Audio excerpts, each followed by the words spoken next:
যারা ডেমোক্রেট তাদের মধ্যে ভীষণ একটা আবেগ এবং আম, নতুন করে কিছু করার একটা যে আম, প্রচেষ্টা, সেটা আমরা দেখেছি, অবজার্ভ করেছি। উনি বলেছেন ওনার পূর্ণ সমর্থন ইসরায়েলের সাথে, কিন্তু সেই সাথে প্যালেস্তাইনে যারা সাধারণ জনগণের যেটা হয়েছে সেখানেও তার সেটা হওয়া উচিত নয়, কিংবা সেটা তার সাপোর্ট আছে। অনেক জায়গাতেই অ্যাবর্শন রাইটস এর অনেকগুলো ফান্ডামেন্টাল কাজে অনেক ভালো কিছু করবার চেষ্টা করেছেন, এবং কমলা হ্যারিস সেই ডিরেকশনই যেতে চান। যতটা বলা হয়েছিল সেই পরিমাণ জনসমাগম দেখিনি আমরা, বিক্ষোভ উত্তেজনা দেখিনি, ভেতরে তো নয় বাইরেও নয়। ডিএনসি শেষ দিনে ডেমোক্রেটিক পার্টির প্রেসিডেন্ট প্রার্থী হিসেবে আনুষ্ঠানিকভাবে মনোনয়ন গ্রহণ করেছেন কামালা হ্যারিস। প্রেসিডেন্ট জো বাইডেনের প্রতি কৃতজ্ঞতা প্রকাশ করেছেন। স্বাভাবিকভাবেই বাইডেনের রেকর্ড অসাধারণ এবং আমেরিকার ইতিহাসে তা অনন্য অনুপ্রেরণা হয়ে থাকবে, তার জন্য উনি উল্লেখ করেছেন। ডেমোক্রেটরা দেশকে রাজনীতি ঊর্ধ্বে রাখতে চান বলে বলেছেন, তাই সাধারণ মানুষের নানা সমস্যা সমাধানে সবসময় কাজ করে যান বলে তারা মনে করছেন। বলছেন ক্ষমতায় গেলে, অর্থাৎ উনি যদি নির্বাচনে জয়ী হন, তাহলে ভাইস প্রেসিডেন্ট কামালা হ্যারিস সেই ধারা অব্যাহত রাখবেন বলে দাবি করেছেন। প্রেসিডেন্ট জো বাইডেনকেও বেশ আবেগী মনে হয়েছে এদিন।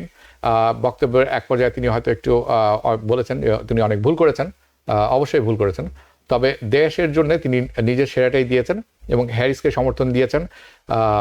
এ পর্যন্ত মিশেল ওবামা প্রেসিডেন্ট ট্রাম্পের জন্য নয়, তিনি নিজের একজন কৃষ্ণাঙ্গ মহিলার জন্য সরে দাঁড়িয়েছেন, এরকমও তিনি বলেছেন। প্রশ্ন আপনার কাছে, এবারে ডিএনসি ছিল কামালা হ্যারিস, কামালা মুখ, নতুন মুখ, তবে কামালা হ্যারিস বদলে যদি জো বাইডেন থাকতেন সেখানে, তখনও কি আপনি মনে করেন ডিএনসি এতটা সাড়া ফেলতে পারতো? ধন্যবাদ আপনাকে। ডিএনসির এই এবারে যে কনভেনশন ছিল, যেটা আমার মনে হয় সকলেরই নজরে যেটা পড়েছে, সেটা হচ্ছে যে ভীষণ রকমের একটা উত্তেজনা, কিংবা মানুষের মধ্যে যে একটা যারা ডেমোক্রেট তাদের মধ্যে ভীষণ একটা আবেগ এবং নতুন করে কিছু করার একটা যে প্রচেষ্টা, সেটা আমরা দেখেছি। যেটা কিছুদিন আগ পর্যন্ত কিন্তু ডেমোক্রেট পার্টির মধ্যে যখন বাইডেনের নির্বাচনে থাকার কথা ছিল, সে সময় পর্যন্ত কিন্তু আমরা এই ভাবটা দেখিনি।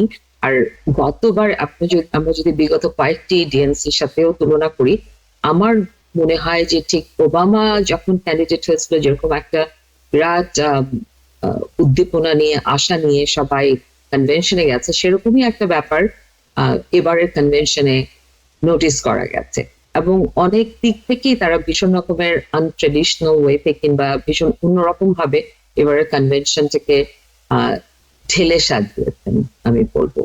তো কামালা হ্যারিস নতুন মুখ নয় ডেমোক্রেটদের কাছে, কিন্তু দেশের সাধারণ মানুষের কাছে কিংবা অনেকের কাছেই, যদিও উনি ভাইস প্রেসিডেন্ট ছিলেন এতদিন ধরে, এখনো আছেন, সেই সময় হলেও কিন্তু তার ব্যক্তিগত জীবন কিংবা তাকে অ্যাজ এ পার্সন ততখানি ফোকাস দেবার সুযোগ হয়নি যখন তিনি ভাইস প্রেসিডেন্ট ছিলেন, এখন কিংবা আছেন। এই সময় অ্যাজ এ প্রেসিডেন্ট ক্যান্ডিডেট কিংবা নতুন করে বাইডেনের জায়গাটিতে তাকে যখন দেওয়া হয়েছে, সেটা সকলেরই একটা অনেক ব্যাপারে আগ্রহ আছে তার সম্বন্ধে জানতে, কিংবা তার পলিসির দিক থেকে আমরা সকলেই জানি যে সেটা কোনো তেমন বড় পরিবর্তন কিছু আনবে না, কিংবা তারা তেমন কথাও বলেননি।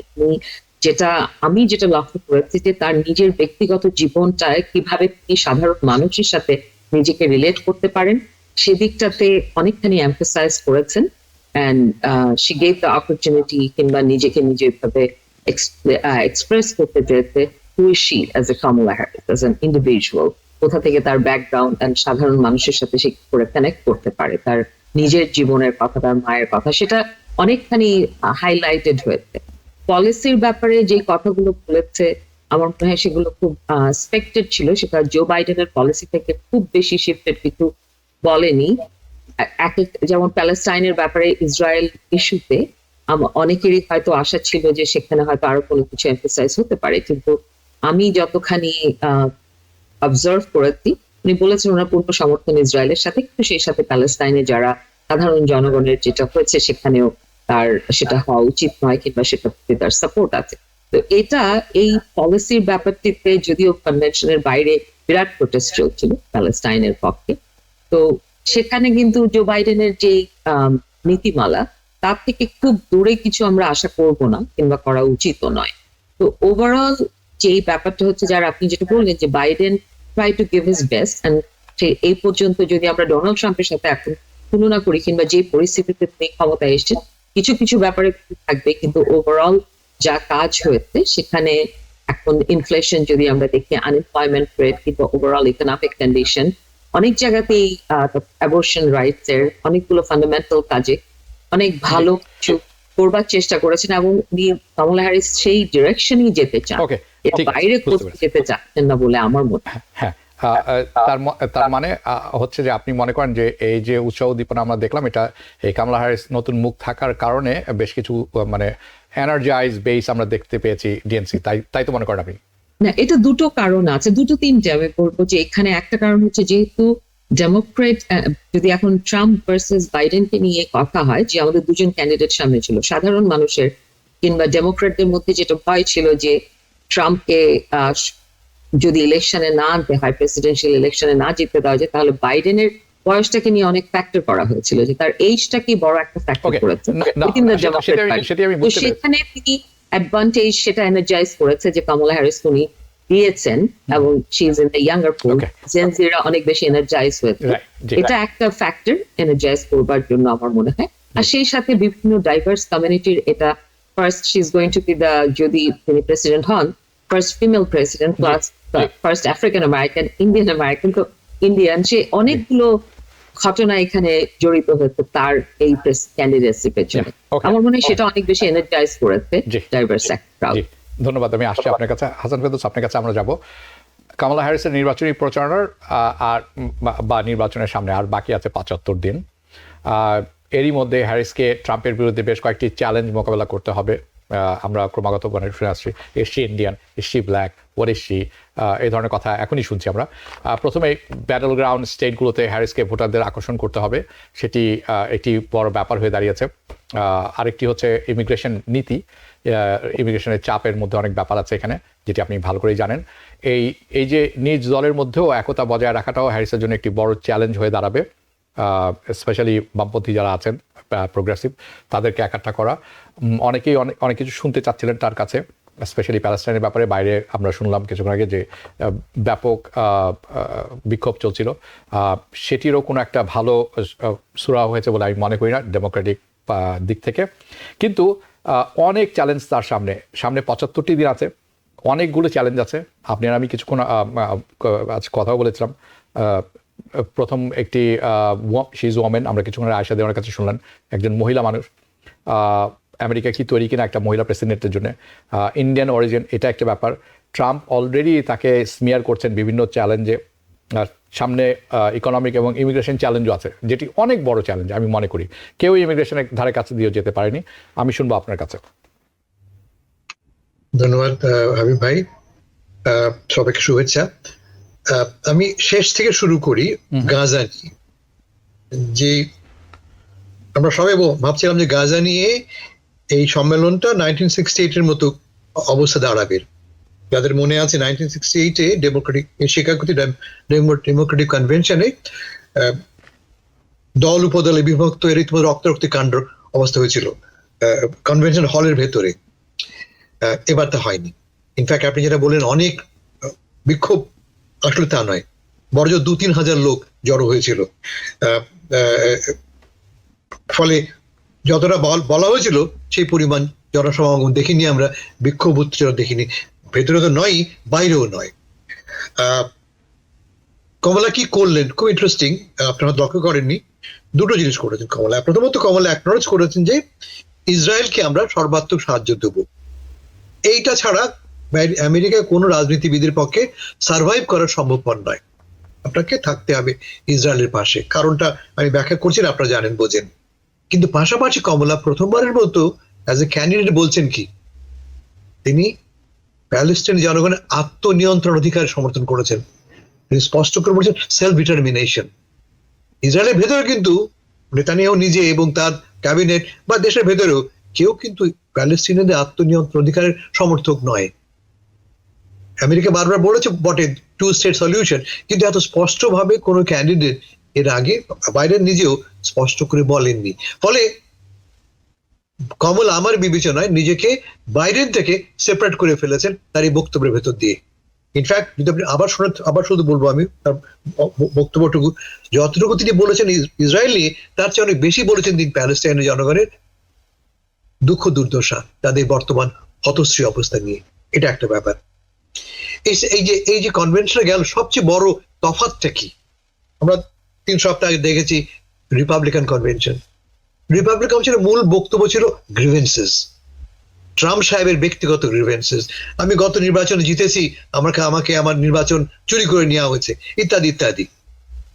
ঠিক এখানে উল্টো, পুরো কনভেনশনে ছিল আনন্দ মুখর, জয়।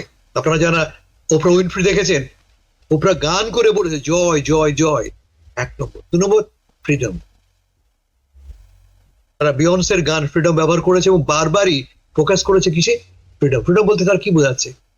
1 নম্বর তো অবশ্যই তো বটে। কিসের ফ্রিডম?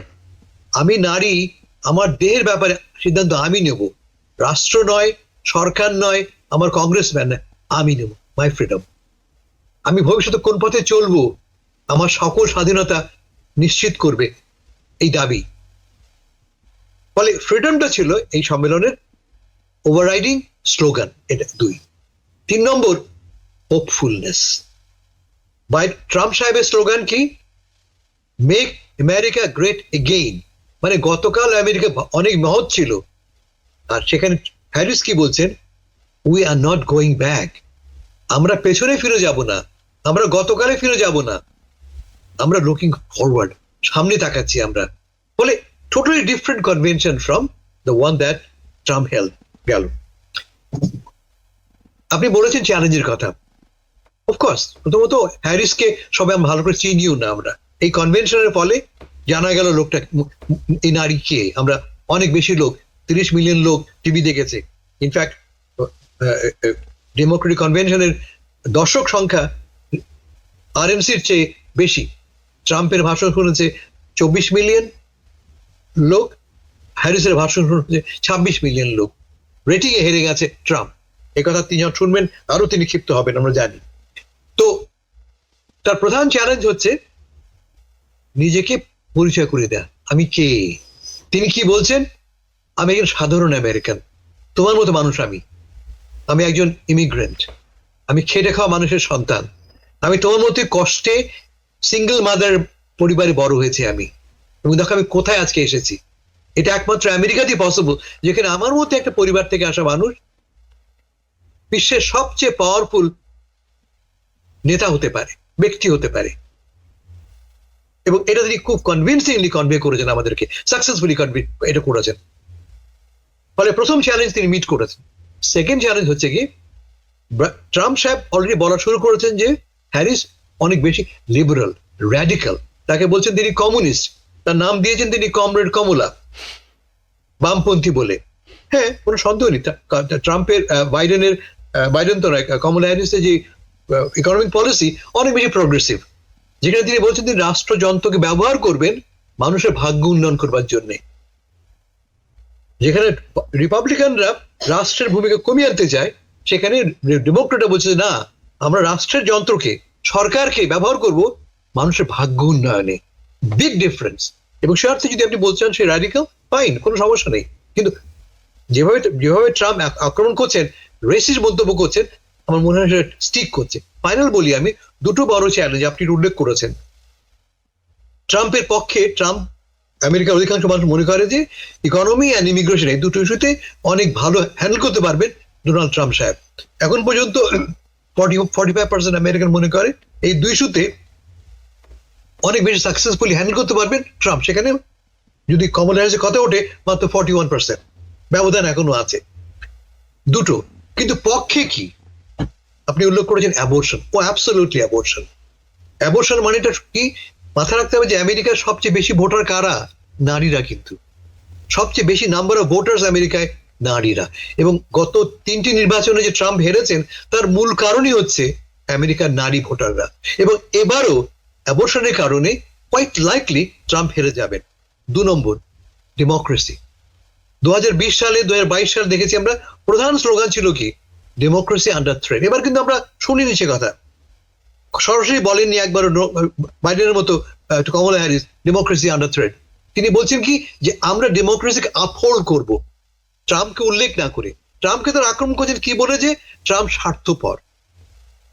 কমলা বলছে যে আমি তোমার জন্য, আমি তোমার লোক। আর ট্রাম্পকে যে সারা জীবন শুধুমাত্র একজন ক্লায়েন্টকে সার্ভ করেছে, সে কে? তিনি নিজে। কমলা বলছেন কি আমি এখন প্রথম পাবলিক প্রসিকিউটর হলাম, আমি যে কি বললাম জাজকে, জাজ কমলা হ্যারিস ফর দ্য পিপল, আমি ফর দ্য পিপল, এবং এখন পর্যন্ত আমার একমাত্র ক্লায়েন্ট তোমরা। এই যে ডিফারেন্স তৈরি করলেন তিনি, আমার ধারণা যে সেটাই মূল কারণ ডেমোক্রেট এতটা উদ্বেলিত, এতটা কি বলবো এনার্জাইজ। এবং এই এনার্জিটা তাদের কদ্দূর তাদের নেবে আমরা আগামী 70 দিনে আমরা তা বুঝতে পারবো। জি, ধন্যবাদ। আমি যাব পুনরায় আয়েশা দেওয়ান আপনার কাছে। কিছুক্ষণ আপনি বলছিলেন যে আমি কামালা হ্যারিসের প্রসঙ্গে আপনার কাছে জিজ্ঞেস করেছিলাম যে এই যে ডিএনসির উৎসাহ উদ্দীপনাটা আমরা দেখলাম, এটি কি কামালা হ্যারিস আসার জন্য, এবং আপনি সুন্দর করে তুলে ধরেছেন অনেকগুলো ব্যাপার। কিন্তু একটি ব্যাপার যেটি হচ্ছে কামালা হ্যারিস উনি একজন নারী, উনি একজন কৃষ্ণাঙ্গ। এটি দুটি নেগেটিভ আমেরিকার পলিটিক্সে, কারণ অনেকেই মনে করে থাকেন যে আমেরিকা এখনও একজন নারী প্রেসিডেন্টের জন্য তৈরি না। এই ব্যাপারটি নির্বাচনে কতটুকু প্রভাব ফেলবে বলে আপনি মনে করেন? আরেকটি ব্যাপার আছে খুব স্টিকি, সেটি হচ্ছে ইমিগ্রেশন। ট্রাম্প দাবি করে থাকেন যে উনি ইমিগ্রেশন খুব শক্ত হাতে হ্যান্ডেল করেছেন, যদিও পরিসংখ্যান তা বলছে না। আমরা দেখেছি সবচেয়ে বেশি ডিপোর্টেশন হয়েছে ওবামার সময়ে, এবং সবচেয়ে বেশি শক্ত হাতে ইমিগ্রেশন অনেক সময় হ্যান্ডেল করা হয়েছে জো বাইডেনের সময়, যেটি উঠে আসেনি মিডিয়াতে সেরকমভাবে। কিন্তু ট্রাম্প যেটি দাবি করছেন সেটি অনেকখানি সত্য নয়। হাওয়েভার কংগ্রেসে একটি বিল আছে, এখন সেই বিলটি পাশ হয়ে গেছে, এখন দ্বিতীয় অংশটি পাশ হবে। এটি রিপাবলিকানদের লেখা ইমিগ্রেশন। আশ্চর্যজনক হলো এই বিলটির নাম হলো ইউক্রেইন বিল, কারণ এটি দুটি অংশ ছিল। আপনার হয়তো মনে থাকবে যখন বিলটি আসে তখন রিপাবলিকানরা বলে দিয়েছিল যদি ইউক্রেনকে পয়সা দিতে হয় তাহলে এই ইমিগ্রেশন বিলটি পাশ করতে হবে। তো প্রথমটি তো হয়ে গেছে, এখন দ্বিতীয়টি বাকি। কামালা হ্যারিস এই ডিএনসিতে বলেছেন I will sign the bill, কিন্তু এই বিলের একটি অংশ আছে খুবই ক্ষতিকর, অনেক ভয়ঙ্কর, সেটি হচ্ছে ম্যাস ডিপোর্টেশন। তাহলে তো উনি এটির সাথে অ্যাগ্রি করবেন, এমন একটি ব্যাপার। কেন এটি রিপাবলিকানদের বিলে উনি অ্যাগ্রি করবেন, এবং কি করা উচিত আসলে এই ব্যাপারটি সুরাহা করার জন্য? সো আপনার কাছে কয়েকটি প্রসঙ্গ রইল। নারী কতটুকু প্রভাব ফেলবে, এটি নারী কৃষ্ণাঙ্গ কতটুকু প্রভাব ফেলবে এই নির্বাচনে, এবং ইমিগ্রেশন যে ব্যাপারটি আছে এটি নিয়ে কিন্তু উনি বেকায়দায় পড়বেন বলে অনেকে মনে করছেন। বলুন। ধন্যবাদ আবারও। তো আমি যেটা প্রথমবারও বলেছি যে এবারের নির্বাচন আমরা জানি এটা ট্রেডিশনালি আমরা বহু বছর যখন হিলারি ক্লিন্টন নির্বাচনে এসছেন তখনও ভীষণ উৎসাহ উদ্দীপনার মাঝেও বলা হচ্ছে যে America is not ready for a female president.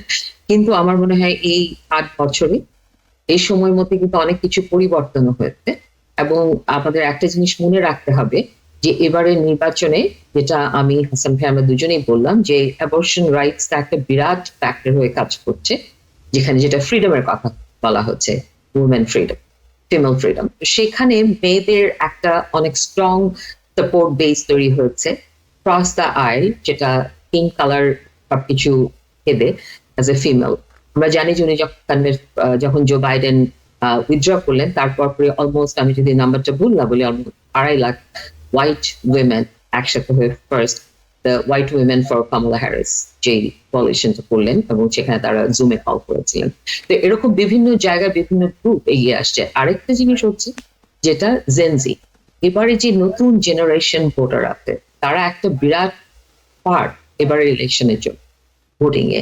তারা কিন্তু মেল ফিমেল এই ডিসক্রিমিনেশনটা আমাদের পলিটিক্সে যেই ব্যাপারটা বলা হয় সেটাকে কিন্তু তারা আমাদের জেনারেশন কিন্তু তার পেছনে যারা আছে তাদের মতো করে দেখে না, এবং তাদের কাছে এই যে ডোনাল্ড ট্রাম্পের যে ফেমিনিস্ট মানে অ্যাটাক করে কথা বলা অ্যাজ এ ফিমেল, তাকে বিভিন্ন ভাবে বিদ্রুপ করছে, এটা কিন্তু তারা খুব ভালোভাবে রিসিভ করছে না, নাম্বার 1। নাম্বার 2 হচ্ছে এখানে তারা অ্যাজ এ প্রেসিডেন্ট, মেল হোক ফিমেল হোক, যার ক্রেডিবিলিটি বেশি থাকবে কিংবা যাকে প্রোগ্রেসিভ মনে হচ্ছে তাকেই তারা দেখতে চায়। তো সেখান থেকে এই দুটো ব্যাপারকে যদি আমরা এক করি, তাহলে এবারে নির্বাচনের একটা পটচিত্রে কিছুটা ভিন্নতা এসছে, যে আমেরিকানরা মহিলা প্রেসিডেন্টকে একসেপ্ট করতে পারবে কিনা। সেখানে কিন্তু একসেপ্টেবিলিটির ব্যাপারটার রেশিও চেঞ্জ হয়ে যাচ্ছে, যেহেতু ভোটিং পোলটা অনেকটা শিফট করেছে। তো এটা আমার ব্যক্তিগতভাবে মনে হয় যে হয়তো এবারের ইলেকশনে আমরা আগের মতো যে একটা এই ট্যাবোটা কাজ করেছে সেটা কাজ করবে না, because different factors, different pool of voters আমরা এবার অ্যাড্রেস করছি।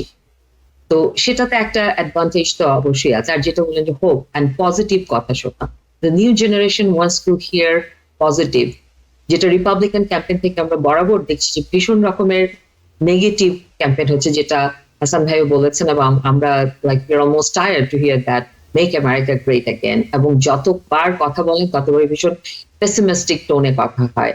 কিন্তু Kamala Harris from the day one ভীষণ পজিটিভ হোপফুল কথা বলছে যে আমরা উইদাউট ক্রিটিসাইজিং অপোনেন্ট ওইভাবে ডিরেক্টলি, যে আমরা কি আমাদের নিউ জেনারেশনের কি চাই, আমাদের বেটার ইকোনমি, আমরা কি কি ইস্যুস চাই। যেটা আমি বললাম, একটা ইস্যুতেই হয়তো এখনো সবাই পুরোপুরি সন্তুষ্ট নয়। এটা আমি আজকে বিবিসিতেও সকালবেলায় শুনছিলাম, যে এই কথাটি এসেছিল যে প্যালেস্টাইন ইস্যুতে কি করে, how she is addressing, and then immigration, these are the two pressing issues হয়তো পুরো ইলেকশনের সময় এই ক্যাম্পেইনে চ্যালেঞ্জ থাকবে।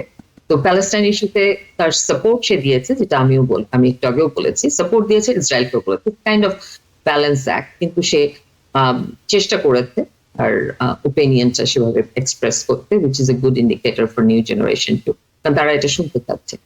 আর দ্বিতীয়ত হচ্ছে ইমিগ্রেশন নিয়ে যেটা ব্যাপার আপনি যেটা বললেন, সেখানেও কিন্তু উনি যেটা বলেছেন, আমার একটা কথা খুব ভালো লেগেছিল, বলেছে যে আমরা সিকিউর বর্ডার করেও কিন্তু যে হিউম্যানিটেরিয়ান গ্রাউন্ডে যেটা আমাদের এখানে আমরা মিগ্রেশন দিতে পারি এবং ফ্যামিলি রিউনাইট করা, এবং এই যেটা আমেরিকা করে এসছে হিস্টোরিক্যাল ভাবে, সেটাও করতে পারি। তার মানে we can bring a balance between both.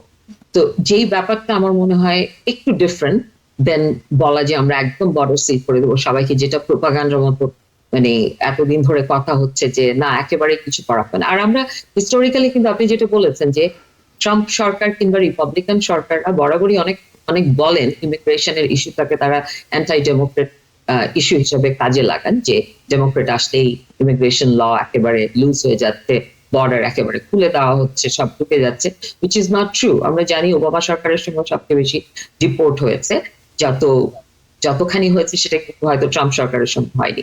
কিন্তু ট্রাম্প ক্যাম্পেইন বরাবরই সেটাকে ইউজ করেছে।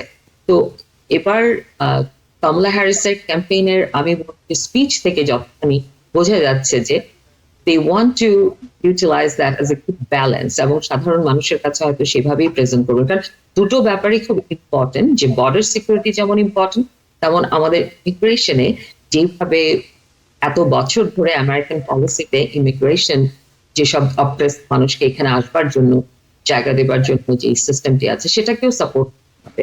তো এই দুটোর গুড ব্যালেন্স, সেটাকে মানুষের কাছে কনফিডেন্সের সাথে মানুষের বিশ্বাস অর্জন করতে হবে সবচেয়ে বড় চ্যালেঞ্জ আমি মনে করি, মোর দেন দ্য প্যালেস্টাইন ইসরায়েল ইস্যু। এই মুহূর্তে এটা একটা বড় চ্যালেঞ্জ, কারণ ইয়াং জেনারেশন এটাই শুনতে চায় আদার দেন অন্যান্য যা বিষয় আছে। তো আমি আরেকটা ব্যাপার অ্যাড করতে চাই, যে আমরা নতুন প্রজন্মকে যেটা দেখছি এবারের ইলেকশন ডেমোক্রেটদের প্রচুর young politically young generation interest নিচ্ছে, এবং তারা প্রচুর পডকাস্ট করছে, প্রচুর অ্যানালাইজ করছে, which is very impressive। আমি বলবো যে তারা যেভাবে অ্যানালাইজেশন আনছে between Trump and Kamala Harris, এটা কিন্তু আমরা যখন হিলারি ক্লিনটন অ্যান্ড ট্রাম্প হচ্ছিল সেই সময় কিন্তু আমরা দেখিনি এই যে ইন্টারেস্ট তাদের টুয়ার্ডস বোথ ক্যান্ডিডেট। তো সেখানে তার ফিমেল হওয়ার ব্যাপারটা এবারের ইলেকশনে আমার মনে হয় না যে এটা খুব বড় একটা ডিসঅ্যাডভান্টেজ কিংবা মানুষের উই উইল সি, দেখবো সেটি। আমি হাসান ফেরদৌস আপনার কাছে যাব, এবং এটি অত্যন্ত গুরুত্বপূর্ণ বিষয় সবকটি, কিন্তু এটি এই সময়ের প্রয়োজনে এটি অত্যন্ত গুরুত্বপূর্ণ। আপনি কিছুক্ষণ আগে বলছিলেন 1968 সালের কথা, ডেমোক্রেটিক ন্যাশনাল কনভেনশন। আমার হঠাৎ করে মনে পড়ে গেল 2016 সালে যখন ট্রাম্প নির্বাচনে দাঁড়ালেন এবং উল্টোপাল্টো কথা বলা শুরু করলেন। আমি ছোট্ট করে 4-5 প্যারাগ্রাফের একটি লিখেছিলাম, আমার ফেসবুক পেজে এখনো আছে, হঠাৎ করে মনে পড়লো, I am worried about the next generation. আমি still worried about the next generation, that hasn't change. এবং সেই লেখাটি ছিল এই ডেমোক্রেটিক কনভেনশন নিয়েই, এবং সাথে আমি ট্রাম্পের কথা বলেছিলাম যে ট্রাম্প যেরকম তখন মুসলিম বিদ্বেষী জিনিসটা তার মধ্যে প্রকট ছিল এবং প্রবলভাবে উনি ম্যানিপুলেট করেছিলেন সেটি, এবং অ্যান্টি ইমিগ্রেশন সেটি এখনও চেঞ্জ হয়নি। আপনারা দুজনেই এই ব্যাপারটি কথা বলছেন, nothing has change for him, he is me, আপনি যেটি বলেন আমি, এটি এখনও চেঞ্জ হয়নি। এখন এরই মধ্যে আরেকটি নতুন প্রসঙ্গ চলে এসেছে, সেটি হচ্ছে প্রজেক্ট 2025।